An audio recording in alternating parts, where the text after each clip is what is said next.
मैं आरती यादव आपके अपने YouTube channel biology with Aarti Yadav में आप सभी लोगों का हार्दिक स्वागत करती हूँ। और इसी के साथ साथ आप सभी को गुड मॉर्निंग।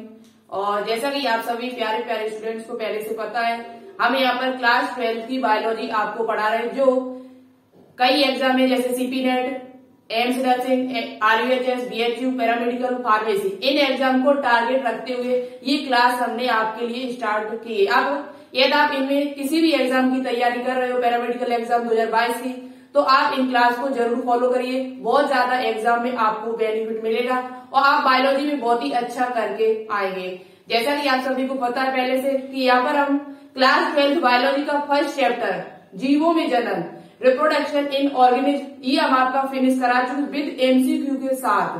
विद MCQ लगभग 50 MCQ हमने इस चैप्टर से कराए हुए और 3-4 वीडियो में हमने वो चैप्टर आपका फिनिश कर दिया था। NCERT बेस, वो भी NCERT बुक में जितना दिया हुआ है वो सभी पॉइंट हमने वहां पर डिस्कस किए हुए। अभी तक आपने वीडियो नहीं देखी है तो प्लेलिस्ट में जाकर वो एक बार वीडियो जरूर देखिए। लेकिन जब तक आप थ्योरी को नहीं पढ़ोगे तब तक आपके MCQ समझ में नहीं आएंगे। तो पहले थ्योरी को पढ़ना, फिर उसके बाद उसके MCQ लगाना, आपका 100% ये चैप्टर क्लियर हो जाएगा, जीवों में जनन। तो चलिए आज बात करेंगे पुष्पी पादपों में लैंगिक जनन किस प्रकार से होता है, कैसे परागकण बनते हैं, कैसे लघु बीजाणुधानी बनती है, इस प्रकार से पूरा डिटेल से आपको NCERT बेस पढ़ाया जाएगा। तो चैनल पर न्यू हो तो प्लीज चैनल को सब्सक्राइब करने के साथ साथ बेल आइकन को प्रेस ऑल पर क्लिक कर लें, जिससे हम कोई भी वीडियो आगे बनाते हैं तो आपके पास हमारा नोटिफिकेशन पहुंच जाए। दूसरी बात, शाम 4 बजे इस चैनल पर लाइव क्लास चलती है। जब भी लाइव क्लास आपको होगी तो आपको टेलीग्राम पर बता दिया जाता है। लाइव क्लास होगी तो आपको टेलीग्राम पर बता दिया जाता है, तो आप टेलीग्राम चैनल को जरूर ज्वाइन कर ले, जिसका नाम है बायोलॉजी विद आरती। उसी पर आपको PDF मिलेगी और उसी पर आपको जानकारी मिलेगी कब क्लास कौन सी होनी है, ठीक है। और कोई भी लेटेस्ट अपडेट आती है तो वो भी आपको हमारे उसी टेलीग्राम चैनल पर मिलती है, जिसका नाम है बायोलॉजी विद आरती। तो चलिए अब बात कर लेते हैं अपने टॉपिक पर। तो देखो ये यहाँ पर जो भी आपको पढ़ाया जाएगा, हम पहले से आपको बता चुकी हूँ, NCERT बेस पढ़ाया जाएगा। कैसा? NCERT base. और ये क्लास 12 बायोलॉजी का सेकंड चैप्टर है, पुष्पी पादपों में लैंगिक जनन। पुष्पी पादपों में लैंगिक जनन किस प्रकार से होता है, तो इस चैप्टर में आपको क्या क्या पढ़ना है, तो एक बार देख लेते हैं इस चैप्टर में आपको क्या क्या पढ़ना है। इस चैप्टर में सबसे पहले आपको पढ़ना है पुष्प के बारे में। पुष्प किसमें है, तो पुष्प जो आपके होते हैं वो आपको पहले से पता है, आवृतबीजी पौधों में पुष्प पाए जाते हैं। तो सबसे पहले आपको पुष्प की संरचना पढ़नी पड़ेगी। यहाँ पर क्या पढ़नी है अभी? पुष्प की संरचना, ठीक है। पुष्प किसमें पाए जाते हैं अभी पूरा डिटेल से हम आपको बताएंगे। उसके बाद आपको पढ़ना होगा निषेचन।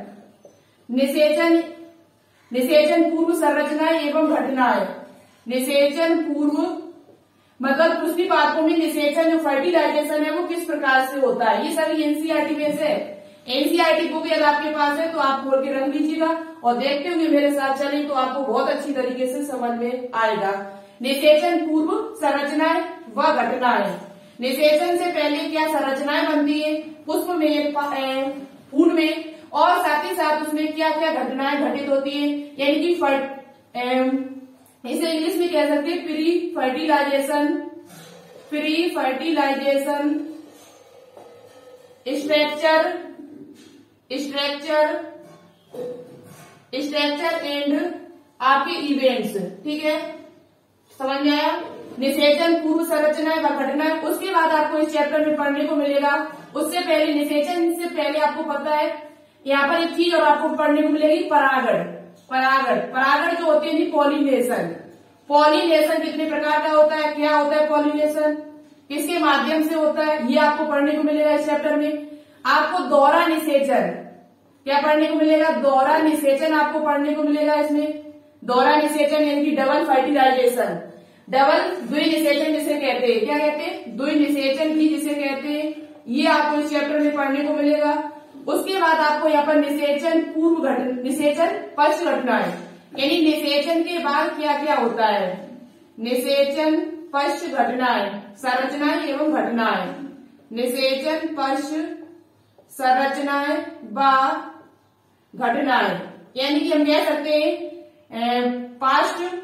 Past fertilization, structure and events, ये आपको पढ़ने को मिलेगा। उसके बाद इसमें आपको क्या मिलेगा, परागण, परागण के प्रकार, ये दोनों इसी में मिलेंगे। परागण कितने प्रकार का होता है, परागण जो है वो कितने परागण के प्रकार, स्वपरागण, परपरागण, ये आपको पढ़ने को मिलेगा, जो बहुत ही इंपोर्टेंट है। एक चीज और आपको यहाँ पर मिलेगी, फल के बारे में पढ़ने को मिलेगा। निषेचन के बाद क्या क्या परिवर्तन आते हैं, तो निषेचन के बाद जो अंडाशय होता है वो फल में बदल जाता है, फल के बारे में पढ़ने को मिलेगा। और साथ ही साथ आपको यहाँ पर बहुभ्रूणता भी पढ़ने को मिलेगी। बहुभ्रूणता क्या होती है, बहुभ्रूणता किसे कहते हैं, बहुभ्रूणता, बहुभ्रूणता क्या होती है, ये भी आपको इस चैप्टर में पढ़ने को मिलेगा। ठीक है, तो हम आपको बहुत ही अच्छी तरीके से समझाते हुए चलेंगे। फल है, बीज है, बीज के बारे में आपको पढ़ने को मिलेगा। तो ये हमने एक इसका मैप बना, एक स्ट्रक्चर पूरा बना दिया कि लैंगिक जनन जो चैप्टर है, पुष्पी पादपों में लैंगिक जनन, उसमें आपको क्या क्या पढ़ने को मिलेगा। तो पुष्पी संरचना, निषेचन पूर्व संरचना, पुष्प में घटनाएं, परागण, परागण के प्रकार, दोहरा निषेचन, निषेचन पश्च संरचना एवं घटनाएं, फल, बीज और बहुभ्रूणता, इतनी चीजें आपको इस चैप्टर में देखने को मिलेगी। चलिए अब बात करते हैं आगे। देखो इस चैप्टर को पढ़ने से पहले हम आपको एक चीज समझा देते हैं जो आपने क्लास 11th में पढ़ी होगी। क्लास 11th में चैप्टर में आपने पढ़ी होगी पादप जगत में, प्लांट किंगडम चैप्टर में आपको एक चीज पढ़ने को मिली होगी जो आपने पढ़ी हो, हमने भी उसे पढ़ाया है। ऐसी बात नहीं है कि हमने न पढ़ाया हो, हमने पिछले ईयर पादप जगत जब प्लांट किंगडम चैप्टर पढ़ाया था तो उसमें बहुत ही अच्छी तरीके से आपको बताया हुआ था। अगर आपको देखना है प्लांट किंगडम चैप्टर तो पिछली क्लास से हमारी डली हुई है, बहुत ही डिटेल से हमने प्लांट किंगडम चैप्टर को फिनिश किया था और वो सभी पॉइंट हम यहाँ पर आपको बताने की कोशिश करेंगे जो आपके एग्जाम में आपसे पूछे जाएंगे। ठीक है, तो देखो यहाँ पर आपको एक चीज, सबसे पहले हम पादप का वर्गीकरण कर लेते हैं। पादप जो होते हैं उनको हमने दो भागों में बांटा है। पादपों को, जो पादप होते हैं उनको हमने दो भागों में बांट दिया है। कितने भागों में, दो भागों में। अभी आपको समझ में आएगा बहुत ही अच्छी तरीके से और बहुत ही अच्छे पॉइंट इस वीडियो में हम आपको बताएंगे जो शायद इससे पहले आपने कभी नहीं पढ़े होंगे। पादप को हमने दो भागों में बांटा, एक आपका क्रिप्टोगेम्स, क्या है, एक आपका कौन सा है, क्रिप्टोगेम्स, ठीक है, एक क्रिप्टोगेम्स और दूसरा आपका है फेनेरोगेम्स, फेनेरोगेम्स, ठीक है, फेनेरोगेम्स। अब देखो क्रिप्टोगेम्स का मतलब क्या होता है, फेनेरोगेम्स का मतलब क्या होता है। क्रिप्टोगेम्स को कहते हैं अपुष्पीय पादप, इसे हिंदी में क्या कहा जाता है, इसे अपुष्पीय पादप कह सकते हैं। क्या कह सकते हैं, अपुष्पीय पादप भी कह सकते हैं।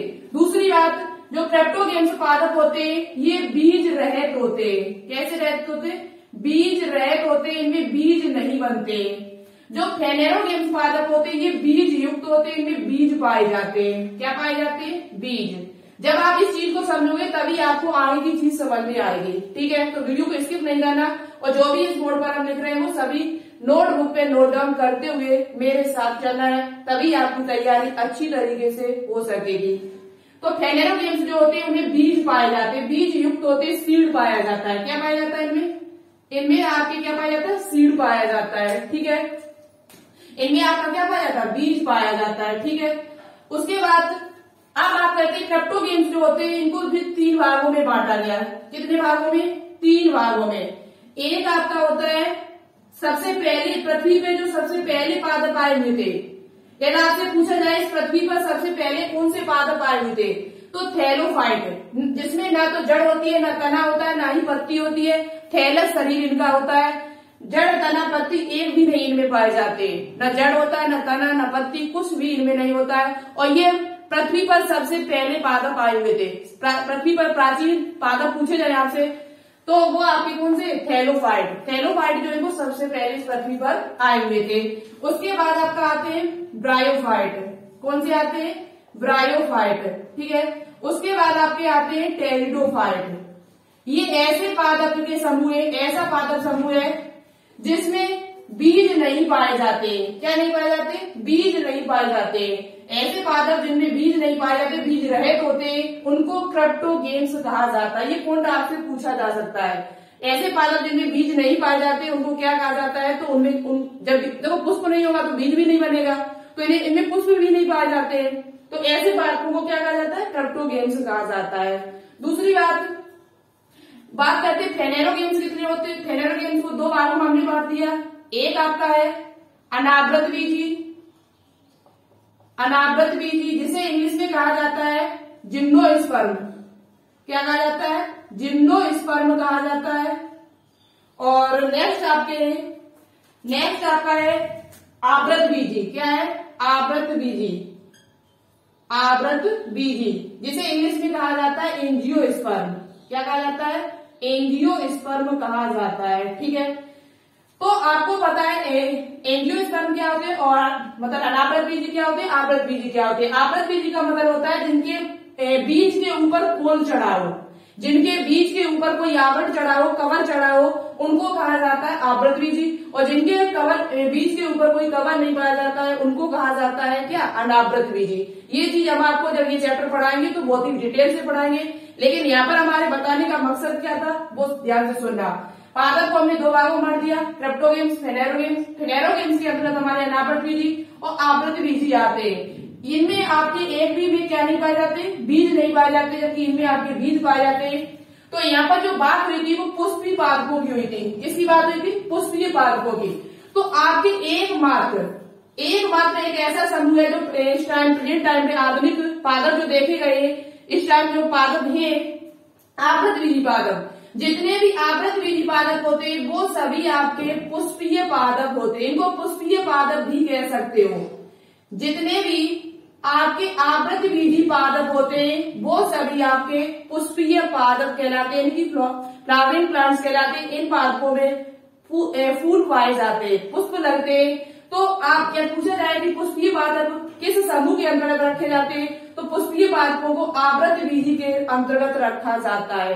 ठीक है, तो यहाँ पर हम मेन बात चलेगी हमारी आवृत बीजी पर। और ये बॉटनी का बहुत ही इंपोर्टेंट चैप्टर है, फर्स्ट चैप्टर बॉटनी, क्योंकि आपको जूलॉजी और बॉटनी दोनों पढ़ने पड़ेंगे। क्वेश्चन दोनों से पूछे जाते हैं आधे आधे। माना कि आपके 34 क्वेश्चन आ रहे हैं तो 34 में आधे क्वेश्चन आपको बॉटनी के मिलेंगे, आधे क्वेश्चन आपको जूलॉजी के मिलेंगे। तो जितना भाग जूलॉजी का इंपोर्टेंट है उतना ही भाग आपका बॉटनी का भी है। यहाँ पर अनावृत बीजी जो आवृत बीजी पौधे हैं इनके बारे में क्लास 11th में भी दिया हुआ है और क्लास 12th में भी इनके बारे में दिया हुआ है। आवृत बीजी पौधों में किस प्रकार से जनन होता है वो आपको इस चैप्टर के अंतर्गत बताया जाएगा। ठीक है, तो चलिए अब बात कर लेते हैं। तो ये चीज आपको समझ में आई कि आवृत बीजी पौधे जो होते हैं वो उनमें केवल पुष्प पाए जाते हैं, शेष किसी में पुष्प नहीं पाए जाते। ठीक है, तो ये पॉइंट आप देख सकना, लिख लेना यहाँ पर कि आवृत बीजी पौधों में ही क्या पाए जाते हैं? पुष्प पाए जाते हैं। क्या पाए जाते हैं? पुष्प पाए जाते हैं केवल इन्हीं में। ठीक है, पुष्प पाए जाते हैं। अब बात कर लेते हैं आगे देखो आपको समझा देते हैं, ये चीज उतार लेना बहुत ही इंपोर्टेंट है। पूछा जाए कि निम्न में से कौन सा क्रिप्टोगेम्स है, निम्न में से कौन सा क्रिप्टोगेम्स पादप है, तो आप थैलोफाइट है, ब्रायोफाइट है, टेरिडोफाइट है। तो सबसे पहले थैलोफाइट है, उसके बाद ब्रायोफाइट, उसके बाद टेरिडोफाइट है, फिर अनावृत बीजी पादप है, फिर आवृत बीजी। धीरे धीरे विकास हुआ, धीरे धीरे क्या हुआ? विकास हुआ। छोटे छोटे पहले पादप आए, उसके बाद धीरे धीरे आज देखा हुआ आपने बहुत बड़े बड़े पादप, सिकोया जैसे, बरगद जैसे, पीपल जैसे आज बहुत बड़े बड़े पादप हमारी पृथ्वी पर पाए जाते हैं। ठीक है, और पुष्प वैसे भी देखने में बहुत ही देखने में सुंदर लगते हैं। पुष्प को देखने पर ऐसा, पुष्प जब देखते हो तो ऐसा लगता है कि उनको देखते ही रहे। ठीक है, उनको देखते ही रहे। तो पुष्प के बारे में आज पढ़ेंगे। किसके बारे में पढ़ेंगे? पुष्प की संरचना क्या है, पुष्प की संरचना। तो देखो आवृत बीजी पौधों में ये पता चल चुका होगा। आप देखो यहाँ पर पुष्प की बात क्यों करेंगे? पुष्पीय पादपों में लैंगिक जनन, पुष्प जो पादप है पुष्पीय पादप है उनमें लैंगिक जनन जो होगा, पुष्पीय पादपों में जो लैंगिक जनन की क्रिया है, लैंगिक जनन की जो क्रिया है वो पुष्प में ही संपन्न होती है। किसमें संपन्न होती है? पुष्प में ही संपन्न होती है। ठीक है, लैंगिक जनन की जो प्रक्रिया है, आपसे पूछा जाए कि पुष्पीय पादपों में लैंगिक जनन जो है वो कहाँ पर होता है, तो पुष्पीय पादपों में जो लैंगिक जनन होता है वो आपका पुष्प के अंदर होता है, फ्लावर के अंदर होता है। ठीक है, इतनी बात आपको समझ में आ गई होगी। अब बात करेंगे यहाँ पर हम किसकी बात करेंगे? पुष्पीय पादपों में आपने देखा होगा एक क्वेश्चन है यहाँ पर जो बहुत ही इंपोर्टेंट है, जो एनसीईआरटी में दिया हुआ है। पुष्पों की खेती को क्या कहा जाता है? पुष्पों की अगर आप कृषि कर रहे हो, पुष्प की एनसीईआरटी बुक में दिया हुआ है पहले ही पेज पर, पुष्प की खेती को क्या कहा जाता है? पुष्प की खेती जो कृषि है उसे क्या कहा जाता है? तो पुष्प की खेती को फ्लोरिकल्चर कहा जाता है। क्या कहा जाता है? फ्लोरिकल्चर। पुष्प की खेती को फ्लोरिकल्चर कहा जाता है, जिसे हम हिंदी में कह सकते हैं पुष्प कृषि। क्या कह सकते हैं? पुष्प कृषि। पूछा जाए आपसे, पूछा जा सकता है कि एनसीईआरटी बुक में दिया हुआ है, पूछा जाए आपसे कि पुष्प की खेती को क्या कहा जाता है, पुष्प के संवर्धन को क्या कहा जाता है, तो पुष्प की खेती को फ्लोरिकल्चर कहा जाता है या पुष्प कृषि कहा जाता है। लेकिन एक क्वेश्चन और आपका हम यहाँ पर बता देते हैं, क्वेश्चन और आपका बनता है, पुष्पों का अध्ययन किसमें किया जाता है? फूलों का अध्ययन किसमें किया जाता है? फूलों का अध्ययन है वो किसमें किया जाता है? तो फूलों का अध्ययन जो किया जाता है वो आपको पहले से पता है, एंथ्रोलॉजी में किया जाता है। किसमें किया जाता है? एंथ्रोलॉजी में। फूलों का अध्ययन यदि आपसे पूछा जाए तो एंथ्रोलॉजी में। पुष्पों की खेती पूछी जाए, फूलों की खेती का अध्ययन किसमें करते हैं? तो फ्लोरिकल्चर में। ये फूल है। और बात कर ली जाए फल का अध्ययन किसमें किया जाता है? दोनों एक जैसे शब्द लगते हैं तो कंफ्यूज भी हो सकते हो आप लोग। पूछा जाए आपसे कि फलों का अध्ययन किसमें किया जाता है? तो फलों का अध्ययन जो किया जाता है वो पोमोलॉजी में किया जाता है। किसमें किया जाता है? पोमोलॉजी में। ठीक है, तो ये भी इंपोर्टेंट है कि फल और फूल एक जैसे लगते हैं तो आप कंफ्यूज हो सकते हो दोनों, इसलिए मैंने इकट्ठे बता दिया आपको।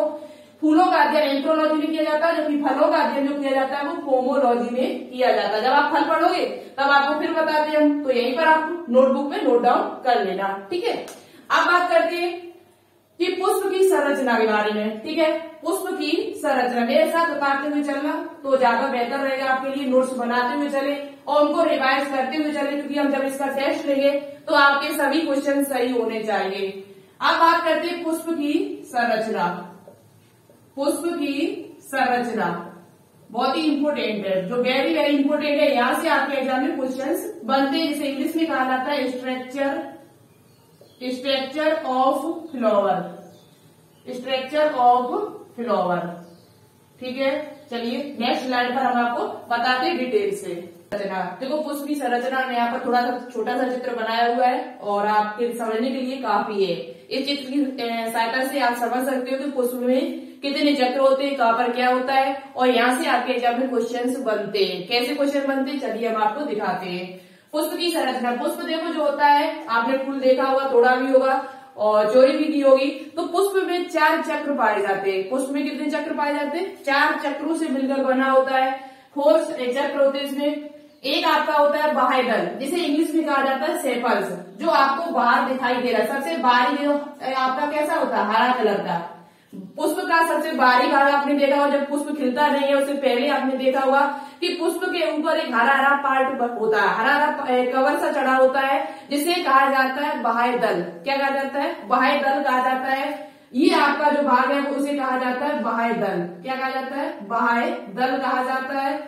और इसके समूह को, यदि आपसे एक बादल तो नहीं होगा, हमने एक यहाँ पर बनाया हुआ है, कई होंगे, एक से अधिक, 2 3 4 5 कई हो सकते हैं, कोई गिनती नहीं उसकी।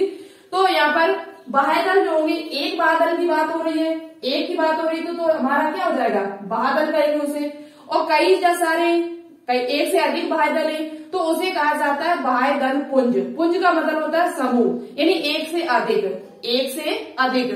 तो यहाँ पर आपको मीनिंग याद रखनी बहुत अच्छी तरीके से, इंग्लिश मीडियम वाले हिंदी में दोनों बच्चे अच्छे से सुनिए हमारी बात को। बाह्य दल को कहा जाता है सेपल्स। इसके समूह को, यदि पूछा जाए कि बाह्य दल के ग्रुप को क्या कहा जाएगा? Group of sepals. तो ग्रुप ऑफ सेपल बाह्य दल के समूह को कहा जाता है बाह्य दल पुंज, जिसे इंग्लिश में कहा जाता है कैलिक्स। क्या कहा जाता है? कैलिक्स। जब कई सारे बाह्य दल मिलेंगे तो उसे क्या कहा जाएगा? कैलिक्स कहा जाता है। तो ये तो बाह्य दल है, और कई बहुत सारी की बात की जाए तो क्या कहा जाएगा? बाह्य दल पुंज जिसे कहा जाता है। बाह्य दल को इंग्लिश में कहा जाता है सेपल। क्या कहा जाता है? सेपल्स कहा जाता है। ठीक है, बात करते हैं नेक्स्ट, दूसरा हमारा है, ये हमारा पहला चक्र है पुष्प का, ये दूसरा जिसे कहा जाता है दल, इंग्लिश में कहा जाता है पेटल्स। क्या कहा जाता है? पेटल्स। पेटल्स आपकी कहां पर होती है? तो पेटल्स जो होती है वो आपकी रंगीन होती है। कैसी होती है? कई कलर की। आपने गुलाब का फूल देखा हो तो गुलाब हरा पीला लाल कई कलर का होता है, सफेद कलर का होता है। तो ये उसकी क्या है, जो पेटल होती है वो कई कलर की होती है, अलग अलग कलर की हो सकती है। तो ये बाह्य दल के बाद जो सेकेंड पार्ट इसका आता है वो आपका रंगीन होता है। और कलर उसमें कई कलर पाए जा सकते हैं, जैसे हम कहते हैं दल। क्या कहते हैं? दल। और एक नहीं दल, कई दल हो सकते हैं। तो जब कई दल इकट्ठे होंगे, एक से अधिक दल पाए जाएंगे किसी पुष्प में, तो उसे दल पुंज कहा जाएगा। क्या कहा जाएगा? दल पुंज कहा जाएगा। दल को कहते हैं, इसे हम पंखुड़ी भी कह सकते हैं। आपकी एनसीईआरटी में पंखुड़ी शब्द दिया हुआ है, ठीक है।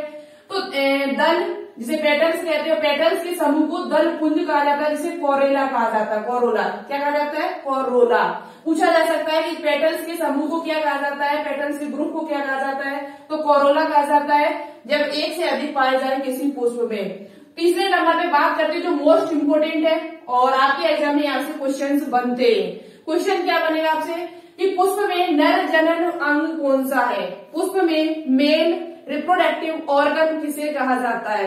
तो पुष्प का जो तीसरा चक्र होता है जिसे कहा जाता है पुमंग। क्या कहा जाता है? पुमंग, जिसे इंग्लिश में कहा जाता है एंड्रोसियम। और पुमंग जो है वो पुष्प का नर जनन भाग है, मेल रिप्रोडक्टिव पार्ट है। और ये किससे मिलकर बना होता है? तो ये पुंकेसर से मिलकर बना होता है, जिसे स्टेमेन कहा जाता है। क्या कहा जाता है? स्टेमेन। तो पुष्प का जो तीसरा भाग है वो हमारा क्या हो जाता है? पुष्प का तीसरा जो भाग है, ये वाला आपको दिखाई दे रहा होगा ऐसे दल के बीच में, इसे कहा जाता है पुंकेसर। क्या कहा जाता है? पुंकेसर कहा जाता है। अभी हम अलग से चित्र इसका बना के आपको दिखाएंगे पुंकेसर में क्या क्या होता है, पुंकेसर में क्या क्या पाया जाता है। तो कई पुंकेसर जब इकट्ठे होंगे, क्वेश्चन आपसे पूछा जाए कि पुमंग की छोटी इकाई बताओ, पुमंग की छोटी स्मॉलेस्ट यूनिट क्या होगी? तो पुमंग यानी एंड्रोसियम की जो यूनिट होगी, जो सबसे छोटी स्मॉलेस्ट यूनिट होगी, उसे हम क्या कहते हैं? पुंकेसर कहते हैं। कई पुंकेसर जब मिलेंगे तो पुमंग का निर्माण होगा, जो पुष्प का जिसे नर जनन भाग कहा जाता है। चौथे नंबर पे हमारा आता है जिसे कहा जाता है जायांग। जायांग पुमंग को हम याद कर सकते हैं, पा में पुरुष में भी पा आता है और पुमंग में भी पा आ रहा है, तो ये पुरुष से संबंधित हो जाएगा। पुरुष पुमंग एक ही बात है। चौथे नंबर पे आता है जायक। जायक को पुष्प का मादा जनन भाग कहा जाता है। मादा जनन अंग यदि पूछा जाए पुष्प में कि पुष्प में मादा जनन अंग क्या होता है, फीमेल रिप्रोडक्टिव ऑर्गन क्या होता है, तो उसे कहा जाता है गाइनोसियम। क्या कहा जाता है? गाइनोसियम कहा जाता है, जो अंडक या स्त्री केसर से मिलकर बना होता है। जो किससे मिलकर बना होता है? जो बीच वाला हिस्सा आपको दिखाई दे रहा है, यहां से लेकर और यहां तक का भाग, बीच का जो आपको पार्ट दिखाई दे रहा है, ये हमारा पूरा क्या है? अंडक है। इसे अंडक या स्त्री केसर भाग कहते हैं। एक पुष्प में एक अंडक हो सकता है, दो अंडक हो सकते हैं, तीन अंडक हो सकते हैं, दो से अधिक हो सकते हैं। इसका कोई निश्चित नहीं है कि एक पुष्प में एक ही हो। हमने यहाँ पर एक बनाया हुआ है, एक से अधिक भी हो सकते हैं, ठीक है। तो आपको समझ में आ चुका होगा पुष्प को कितने भागों में बांटा गया। तो एक पुष्प को 4 भागों में बांटा जाता है, 4 चक्र में बांटा जाता है। बाह्य दल, दलपुंज, पुमंग, जायांग। बाह्य दल जो होते हैं, बादल के समूह को क्या कहा जाता है? तो बादल पुंज कहा जाता है, जैसे इंग्लिश में क्या कहा जाता है? इंग्लिश में आपका कैलिक्स कहा जाता है। फिर उसके बाद दल आता है, दल से मिलकर दलपुंज बनते हैं। दलपुंज के बाद आपका पुमंग आता है, पुमंग भाग जिसे नर भाग कहा जाता है। चौथा भाग आपका है मादा जनन भाग, जिसे जायंग या गाइनोसियम कहा जाता है। इतनी बात आपको समझ में आ गई होगी। एक बात और यहाँ पर याद रखना अच्छी तरीके से, अभी हम बताएंगे इस फिगर की सहायता से कहां पर क्या पाया जाता है। एक बात ध्यान से सुनना, पुष्प में जो आपके बाह्य दल और दलपुंज होते हैं, बाह्य दलपुंज और दलपुंज जो आपके होते हैं, इनको कहा जाता है सहायक चक्र। पूछा जाए आपसे कि पुष्प में सहायक चक्र कौन से है? पुष्प में आपके सहायक चक्र बताइए, पुष्प में सहायक चक्रों के नाम बताइए। तो पुष्प में जो सहायक चक्र होते हैं उनको क्या कहा जाता है? पुष्प में जो सहायक, जिनका होना न होना ज्यादा इम्पोर्टेंट नहीं है। पुष्प में यदि नहीं है तो भी ज्यादा फर्क नहीं पड़ेगा, क्योंकि निषेचन क्रिया जो आपकी होगी आगे वो नर और मादा जनन अंग के बीच में होती है। निषेचन कब होता है? जब नर अंग और मादा अंग दोनों नर भाग हो, नर युग्मक हो, मादा युग्मक हो, तभी तो निषेचन क्रिया होगी, तब तक तो नहीं हो सकती है। तो पादप में बाह्य दल और दल का होना ज्यादा, बादल और दल का होना ज्यादा इम्पोर्टेंट है। ये प्रकार के ये सहायक चक्र जो पादप को जनन करने में सहायता पहुंचाते हैं, ठीक है। पुमंग और जायांग जो है इनको कहा जाता है आवश्यक चक्र। क्या कहा जाता है? आवश्यक चक्र कहा जाता है। एक आपसे पूछा जाए पुष्प में आवश्यक चक्रों के नाम बताओ, निम्न में से आवश्यक चक्र कौन कौन से है? तो पुष्प में जो आवश्यक चक्र है वो आपके पुमंग और जायांग को कहा जाता है। कैसे कहा जाता है? पुमंग और जायांग को आवश्यक चक्र के नाम से जाना जाता है, ठीक है।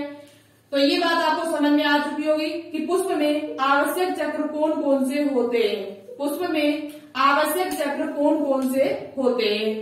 ठीक है, आवश्यक चक्र ये आपके हो जाएंगे और आवश्यक चक्र आपका ये हो जाएगा और नर और जो सहायक चक्र है वो आपके ये होते आवश्यक चक्र है और ये आपके कौन से सहायक चक्र। सहायक चक्र में नाम पूछे बादल दल हो जाएगा। ठीक है, अब हम बात करते हैं आगे हम आपको इस फिगर की सहायता से बताने की कोशिश कर रहे हैं। तो ये आप बता लेना पुमंग जो है वो किससे मिलकर बना होता है। तो पुमंग जो होता है वो पुंकेसर से मिलकर बना होता है। तो सबसे पहले हम पुमंग देख लेते हैं, फिर उसके बाद जायंग को थोड़ा हम आपको समझा देते हैं और लघु बीजाणु ध्वनि के बारे में भी बताएंगे थोड़ा।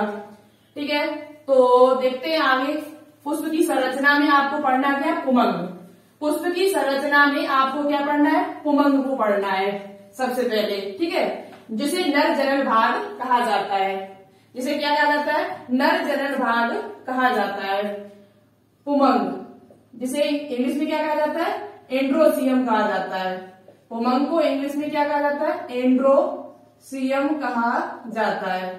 पुमंग जो होता है वो पुंकेसर से मिलकर बना होता है, अभी हमने जस्ट आपको बताया हुआ है। पुंकेसर कैसे होता है, पुंकेसर को देख लेते हैं। तो पुमंग की इकाई पूछी जाए, पुमंग की यदि आपसे इकाई पूछी जाए तो क्या बताओगे, पुंकेसर, जिसे इंग्लिश में कहा जाता है स्टेमन, स्टेमन। ठीक है, दूसरी बात, पुंकेसर जो होता है वो दो भागों से मिलकर, पुंकेसर है वो दो चीजों से मिलकर बना होता है। पुंकेसर जो आपका होता है वो दो चीजों से मिलकर बना होता है। तो पुंकेसर की हम सबसे पहले बना लेते हैं संरचना। ठीक है, पुंकेसर की क्या बना लेते हैं, संरचना बना लेते हैं, जिससे आपको आसानी से समझ में आ जाए। तो देखो ये हमारा है पुंकेसर, इस पूरी संरचना को पुंकेसर कहा जाता है। इस पूरी संरचना को क्या कहा जाता है, पुंकेसर। पुंकेसर को दो भागों में बांटा जाता है। एक भाग आपका होता है परागकोश, एक भाग कौन सा होता है, परागकोश। बहुत ही सिंपल भाषा में समझा रहे हैं, इतना सिंपल आपको कहीं पढ़ने को नहीं मिलेगा। परागकोश को इंग्लिश में कहा जाता है एंथर और दूसरा भाग होता है हमारा पुतंतु। क्या होता है, जिसे आपकी एनसीईआरटी बुक में डंठल दिया हुआ है। क्या दिया हुआ है, डंठल। ठीक है, एनसीईआरटी बुक में क्या दिया, डंठल तंतु कहा गया इसे, डंठल तंतु, जिसे इंग्लिश में कहा जाता है फिलामेंट। क्या कहा जाता है, फिलामेंट कहा जाता है। अब इसमें कहां पर है फिलामेंट, तो ये भाग जो आपका है डंठल, जिसे जहां पर जिस पर हमारा परागकोश टिका हुआ है और ये परागकोश जो होता है वो आपके पुष्प दल पुष्पासन पर टिका हुआ होता है। जो परागकोश जो पुंकेसर होता है वो आपका कहाँ लगा होता है, ये इसे कहा जाता है पुष्पासन, जिसपे हमारा पुष्प लगा हुआ है पूरे भाग में। ये हमारा क्या है, पुष्पासन है। तो पुष्पासन या पुष्प दल जहां पर पुष्प हमारा लगा हुआ है, जिसे जहां पर स्थित है, जहां पर आसन का मतलब क्या होता है, जहां पर बैठा हुआ है, आसन जहां बैठने की जगह है। तो पुष्प जो होता है वो पुष्प दल या पुष्पासन पर लगा होता है। तो इसका नीचे वाला भाग जो होगा पुंकेसर का, वो किससे जोंट होगा, वो आपका पुष्पासन से जोंट होगा, पुष्प दल या पुष्पासन। ठीक है, आपको समझ में आ गया होगा। तो ये परागकोश है जो है पुमंग यानी एंड्रोसियम जो है, उसकी इकाई को पुंकेसर कहते हैं। ये आपका नर जनन भाग है। क्या है, नर जनन भाग, पुष्प का नर जनन भाग या नर युग्मक का निर्माण होगा। कैसे होगा, चलिए। तो ये आपका ऊपर वाला जो भाग है, इस भाग को कहा जाता है पुतंतु। क्या कहा जाता है, पुतंतु कहा जाता है, पुतंतु यानी कि फिलामेंट कहा जाता है। और इस भाग को कहा जाता है परागकोश, जो बहुत ही ज्यादा इंपोर्टेंट है एक पादप के लिए यानी कि पुमंग के लिए। परागकोश जिसे इंग्लिश में कहा जाता है एंथर। दूसरी बात, अब बात करते हैं परागकोश जो आपका होता है, इसी के अंदर लघु बीजाणु धानियां पाई जाती है। परागकोश के अंदर ही आपकी क्या पाई जाती है, लघु बीजाणु धानियां पाई जाती है। जब इसे हम काटते हैं, इसे बीच में अस्पष्ट प्रकार से काटते हैं, तो इसमें मुझे 4 लघु बीजाणु धानियां दिखाई देती है। कितनी, 4 लघु बीजाणु धानियां मुझे दिखाई देती। वो हम बाद में बात करेंगे लघु बीजाणु धानी। पहले हम जायंत का एक आपको फिगर बना के समझा देती हूँ, जायंत को कितने भागों में बांटा गया है। तो ये बात थी पुमंग की। पुमंग की इकाई को पुंकेसर कहा जाता है। पुंकेसर जो होता है वो परागकोश, एंथर और पुतंतु से मिलकर बना होता है। परागकोश के अंदर ही पराग कणों का निर्माण होता है। परागकोश के अंदर ही पराग कणों का निर्माण होता है। कैसे होगा, ये बहुत ज्यादा इंपोर्टेंट है। पराग कणों का जो निर्माण होगा वो होगा कैसे, किस प्रकार से होगा, क्या क्या उसने पाया, कैसे कौन कौन से विभाजन होते और किसके अंदर बनते परागकण। फिर परागकण देखो, यदि आपसे पूछा जाए कि नर युग्मक का नाम बताओ, यदि आपसे पूछा जाए कि नर युग्मक पादप में नर युग्मक क्या होता है, पादप में नर युग्मक किसे कहते हैं, तो कुछ हमने देखा है पादप में नर युग्मक को परागकण बता देते हैं कि परागकण को नर युग्मक कहा जाता है, पर ऐसा नहीं है। परागकण को नर युग्मक नहीं कहा जाता। परागकणों के अंदर जो बनते युग्मक उनको कहा जाता है नर युग्मक। परागकणों के अंदर कुछ युग्मकों का निर्माण होता है, उनको नर युग्मक कहा जाता है। परागकण जो होता है उसे मेल गैमेटोफाइट कहा जाता है। परागकण जो आपका है इसे क्या कहा जाता है, नर युग्मकोद्भिद, नर युग्मकोद्भिद कहा जाता है। और दूसरी बात, इसे इंग्लिश में कहा जाता है मेल गैमेटोफाइट्स, ना कि नर युग्मक। पूछा जाए आपसे कि पादप में नर युग्मक बताओ, तो आप परागकण पर टिक नहीं लगा देना। परागकण नर युग्मक नहीं होते, परागकण जो होते हैं वो नर युग्मोद्भिद होते हैं। ये नर युग्मक का निर्माण करेंगे, नर युग्मकोद्भिद। नर मतलब नर मेल, युग्मक मतलब युग्मक का, उद्भव का मतलब होता है उत्पन्न करना, यानी जो नर युग्मक का उत्पन्न करे, जो नर युग्मक को पैदा करे, उसे कहा जाता है नर युग्मोद्भिद, मेल गैमेटोफाइट्स। तो परागकण जो होते हैं वो नर युग्मोद्भिद होते हैं। ठीक है, ये शब्द याद कर लेना, ये बहुत ही इंपोर्टेंट है। आपसे पूछा जाए कि परागकण क्या है, तो मेल गैमेटोफाइट है, ना कि मेल गैमीट। ठीक है, चलिए अब बात कर लेते थोड़ा आगे। बहुत ही सिंपल भाषा से समझा रहे हैं। आगे बात करते हैं पुष्प में जो मादा जनन भाग है वो क्या है आपका। पुष्प में जिसे बिल्कुल भी समझ में नहीं बायोलॉजी आती है वो भी आज समझ जाएगा। ठीक है, पुष्प में बात करते हैं जायंग की। किसकी बात करते हैं, जायंग की बात कर लेते हैं, जिसे क्या कहा जाता है, गायनोसियम कहा जाता है। गायनोसियम कहा जाता है। ठीक है, थोड़ा मार्कर इसमें स्याही डाल ले तब सही रहेगा, ज्यादा सही चल नहीं रहा है। स्याही थोड़ा डाल ले तो सही से चलने लगेगा। ठीक है, स्याही थोड़ा डाल लेते हैं, उसके बाद ये आपका सही से चलेगा। अभी सही नहीं चल रहा है, 2 मिनट 1 मिनट का वेट करना थोड़ा। देखो, तो अब बात कर लेते हैं यहाँ पर किसकी, यहाँ पर बात करते हैं जायंग की। जायंग जो होता है ये कहाँ पर होता है, तो जायंग की सबसे पहली बात है कि इसकी इकाई को क्या कहा जाता है, तो इसकी इकाई जो सबसे छोटी इकाई मतलब जायंग जिससे मिलकर बना हुआ है हमारा पूरा, उसे कहा जाता है अंडप या स्त्री केसर। अंडप या स्त्री केसर कहा जाता है। ठीक है, स्त्री केसर, जिसे इंग्लिश में कह सकते हैं कार्पल, जिसे इंग्लिश में क्या कह सकते हैं, कार्पल कह सकते हैं, कार्पल्स, या दूसरा आपका नाम जो यहाँ पर दिया हुआ है वो पिस्टल दिया हुआ है। ठीक है, पिस्टल कह सकते हैं इसे। तीसरी बात, यहाँ पर आप बात करते हैं जायंग का, तो जायंग जो है वो हमारा बीच वाला हिस्सा, हमने आपको बताया था कि बीच वाला होता है। तो जायंग जो होता है उसे कितने भागों में बांटा गया, पहले फिगर बना लेते, उसके बाद हम इसका बीच वाला हिस्सा देख पाएंगे। ठीक है, तो ये आपका है जायंग। ठीक है, जायंग जो होता है उसे 3 भागों में बांटा जाता है, यानी कि अंडक, सॉरी जायंग को नहीं, जो अंडक आपका होता है इसे 3 भागों में बांटा जाता है। कितने भागों में, 3 भागों में। एक आपका होता है वर्तिकाग्र, क्या होता है, जहां पर हमारे परागकण आते मिलते हैं। आपके परागकण जो होते हैं वो यहीं पर आते हैं आपके परागण क्रिया पॉलिनेशन के द्वारा। तो एक आपका वर्तिकाग्र, जिसे इंग्लिश में कहा जाता है स्टिग्मा। दूसरा आपका है वर्तिका। यदि आप ये चीज समझ लोगे तो आगे वाली चीज आपको समझने में ज्यादा प्रॉब्लम नहीं आएगी। तीसरा हमारा भाग है अंडाशय।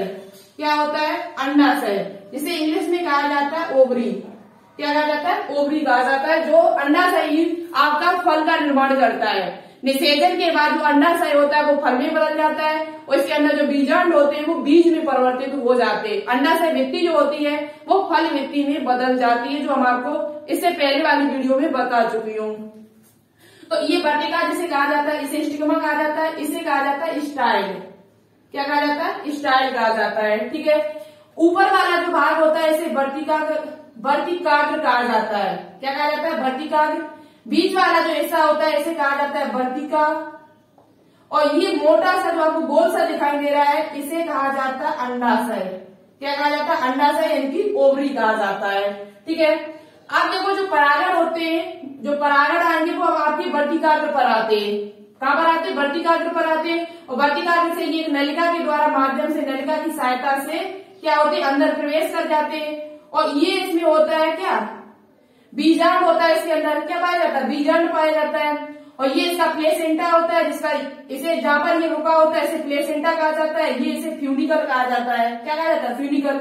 और इसे कहा जाता है ओव्यूल। क्या कहा जाता है? ओव्यूल। इसे इंग्लिश में कहा जाता है बीजांड।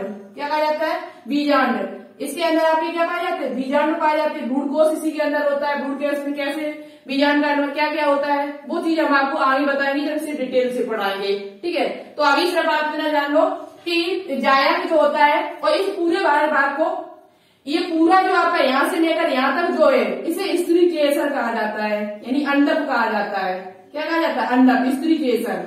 स्त्री केसर को 3 भागों में बांटा जाता है। 3 भागों से मिलकर ही तभी हमारा क्या बनेगा? जायक बनेगा।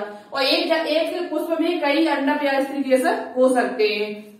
तो अंडप या स्त्री केसर को हमने 2 भागों में बांटा। 3 भागों में वर्तिका और अंडाशय, स्टिग्मा, स्टाइल और ओवरी। इसी के अंदर हमारे बीजांड बनेंगे, बीज बनेंगे, भ्रूणकोश होगा, सब कुछ इसी के अंदर होगा। कैसे निषेचन होगा, दोहरा निषेचन किस प्रकार से होगा, ये हम आपको आगे बताएंगे चल के। अब बात कर लेते हैं यहाँ पर किसकी बात करते हैं हम, पुमंग में थोड़ा बता देते हैं आपको। पुराकोश में पराकोश के अंदर कैसे लघु बीजाणु बनते हैं। ठीक है, लघु बीजाणु के बारे में थोड़ा बता देते हैं, फिर आज की वीडियो को यहीं पर फिनिश करेंगे। नेक्स्ट वीडियो में हम आपको और डिटेल से बताएंगे आगे। यहाँ पर थोड़ा बात कर लेते हैं हम किसकी, पुमंग में हम बात करते हैं। पुमंग जो आपका है, पुमंग में हमने आपको बताया था परागकोश और क्या क्या बताया? परागकोश और पुतंतु बताया हुआ है। परागकोश और पुमंग में परागकोश, सॉरी पुमंग नहीं, यहाँ पर पुंकेसर की बात कर रहे थे। ठीक है, पुंकेसर को हमने 2 भागों में बांटा हुआ था, हमने पीछे बता दिया आपको। पुंकेसर स्टेमेन को हमने स्टेमेन को कितने भागों में बांटा था? परागकोश और पुतंतु। ठीक है, फिलामेंट, इसे इंग्लिश में कहा जाता है फिलामेंट। अब देखो ये हमने अभी आपको एक चित्र बना के दिखाया हुआ था। क्या बनाया था? मार्कर नहीं चल रहे हैं सही से। एक अभी हमने आपको इस प्रकार से चित्र बनाया हुआ था जिसमें हमने आपको बताया था, सॉरी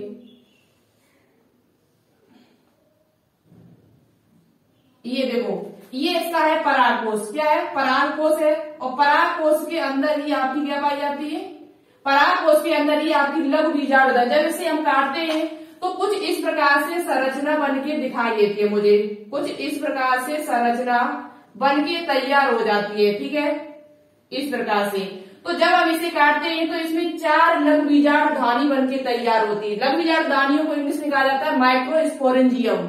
लघु बीजाणु धानी को इंग्लिश में कहा जाता है माइक्रोस्पोरेंजियम। तो यहाँ पर 4 लघु बीजाणु धानी बनेंगी, 1 2 3 4। 4 इस प्रकार से लघु बीजाणु धानी बनेगी। जब इसे हम इस प्रकार से बीच से काटेंगे और इन लघु बीजाणु धानियों के अंदर, इसे इंग्लिश में कहा जाता है लघु बीजाणु धानियां। लघु बीजाणु धानियां जिसे माइक्रोस्पोरेंजियम कहा जाता है। और इन लघु बीजाणु धानियों के अंदर ही आपके क्या बनते? परागकण बनते। क्या बनते? कैसे बनते हैं ये हम आपको नेक्स्ट वीडियो में बताएंगे आगे। ठीक है, अभी नहीं बता रहे, थोड़ा वीडियो नहीं रखते यहाँ पर ही। और लघु बीजाणु धानियों के अंदर कैसे परागकण बनेंगे ये हम आपको नेक्स्ट वीडियो में बताएंगे आगे। एक बात और यहाँ पे याद कर लेना, जो परागकोश होता है ये द्विपालित होता है। परागकोश जो होता है वो आपका द्विपालित होता है, क्योंकि 2 लोब्स इनमें पाए जाते हैं। कैसा होता है? बाई लोब्स होते हैं। ठीक है, 2 लोब पाए जाते हैं। कितने? आपको मैंने अभी बताया था इसमें क्या लोब होते हैं? 2 लोब पाए जाते हैं, एक आपका ये और दूसरा वाला ये। तो 2 लोब से ये मिलकर बना होता है। और दूसरी बात, लघु बीजाणु धानियां ही आगे विकसित आपका पराग कुटी का निर्माण करती है। ये लघु बीजाणु धानियां ही हमने आपको क्या बताया, यही आगे विकसित होकर पराग कुटी बनाएंगी। क्या बनाएंगी? पराग कुटी, जो आपके शब्द दिया हुआ एनसीईआरटी में जहाँ लिखा हुआ है पोलन सेक्स का निर्माण करेंगे। ठीक है, पोलन सेक्स का निर्माण पराग लघु बीजाणु धानियां आगे विकसित होकर यही पराग कुटी का निर्माण करती है, जहाँ पर पराग कणों का निर्माण हो जाता है। और लघु बीजाणु धानियां ही परागकण बहुत अधिक मात्रा में भरे होते हैं। इन लघु बीजाणु धानियां के अंदर ही क्या भरे होते हैं? परागकण बहुत अधिक मात्रा में भरे होते हैं। एक पॉइंट और यहाँ पर आप याद कर लेना, परागकोश में 4 लघु बीजाणु धानियां होती है, परंतु एक पॉइंट और याद कर लेना, जो पराग कोष होते हैं इसमें 4 लघुबीजाणु धानियां होती है। लेकिन मालवेसी कुल के पादप में देखा जाए, एक कुल है आपका मालवेसी। कौन सा कुल है? मालवेसी। वैसे तो पराग कोष के अंदर 4 लघुबीजाणु धानियां पाई जाती है। कितनी पाई जाती? 4। लेकिन मालवेसी कुल के पादप देखे जाए, मालवेसी कुल क्या होता है? तो ये 11वीं क्लास में आपने पढ़ा होगा। मालवेसी कुल जो होता है उसमें जैसे हमारा गुड़हल आ जाता है। क्या आ जाता है? गुड़हल है आपका। गुड़हल के बाद आपका एक नाम और यहाँ पर दिया हुआ है कपास। गुड़हल है, कपास है। गुड़हल और कपास यानी मालवेसी कुल के जो पादप होते हैं उनमें लघुबीजाणु धानियां पूछी जाए, लघुबीजाणु धानियों की संख्या कितनी होती है? तो केवल 1 होती है। कितनी होती है? 1। लघुबीजाणु धानियों की संख्या यदि आपसे पूछा, ये एक्स्ट्रा पॉइंट हम आपको बताया जो 11वीं क्लास में दिया हुआ है। पूछा जाए आपसे कि मालवेसी कुल के पादपों में कितनी लघुबीजाणु धानियां पाई जाती है? तो मालवेसी कुल के पादपों में केवल 1 लघुबीजाणु धानी पाई जाती है। कितनी पाई जाती है? 1। बाकी यदि इनमें देखा जाए तो कितनी हमारी 4 लघुबीजाणु धानियां है। पराग कोष के अंदर एक पराग कोष को जब उसे काटते हैं बीच भाग से तो उसमें 4 लघुबीजाणु धानियां बनती है जो आगे विकसित होकर पराग कणों का यानी पराग कुटी में बदल जाती है। और पराग कुटी में ही बहुत सारे हमारे क्या भरे होते हैं? पराग कण भरे होते हैं। ठीक है। और पराग कण क्या है? तो मेल गैमेटोफाइट जिसे कहा जाता है। तो आपको पता चल चुका होगा पराग कोष में जिसमें लघुबीजाणु धानियां कितनी होती है? सॉरी आपको एक नहीं 2 लघुबीजाणु धानियां यहाँ पर कितनी है? 2 पाई जाती है। 2 लघुबीजाणु, एक नहीं 2 लघुबीजाणु धानियां पाई जाती है। मालवेसी कुल के जो पादप होते हैं उसमें लघुबीजाणु धानियों की संख्या पूछी जाए तो कितनी होती है? 2 होती है। लेकिन पराग कोष पूछा जाए, पराग कोष में कितने लोब होते हैं? तो पराग कोष में केवल 1 ही लोब होता है। कितने लोब होते हैं? पराग कोष में जो पालियां होती है वो केवल 1 होती है। और 1 को ही हम जब 2 भागों में बांटेंगे, 1 को ही जब हम 2 भागों में से 20 से काटेंगे तो 1 लघुबीजाणु धानी ये और दूसरी हमारी ये बन जाएगी। तो इसलिए यहाँ पर लघुबीजाणु धानी कितनी हो जाएगी? 2 हो जाएंगे हमारे। ठीक है। तो ये बात आपकी यहाँ पर फिनिश होती है। और कल हम आपको बताएंगे लघुबीजाणु धानियों की संरचना, लघुबीजाणु धानी में कितनी परतें पाई जाती है, टेपिटम क्या होता है, और उसका बाह्य स्तर होता है उसका क्या कार्य होता है, टेपिटम के क्या कार्य होते हैं जो मोस्ट इम्पोर्टेंट है आपके लिए, और पराग कणों का निर्माण कैसे होता है। ये चीज हम आपको कल की वीडियो में बताएंगे। आज की वीडियो यहीं पर फिनिश करते हैं। कैसी लगी वीडियो कमेंट बॉक्स में कमेंट करके जरूर बताना। अच्छी लगी हो तो लाइक करना, शेयर करना ज्यादा से ज्यादा जिससे आपको आगे की क्लास से मिल सके। और चलिए तो आज के लिए इतना ही रखते हैं। कमेंट बॉक्स में कमेंट करके बताना आप मुझे कि पादपों को कितने भागों में बांटा गया है, जो पादप होते हैं उसे कितने समूहों में बांटा गया है, और सबसे पहले कौन से पादप आए थे और सबसे लास्ट में कौन से पादप आए हुए, ये मुझे कमेंट बॉक्स में कमेंट करके बताना।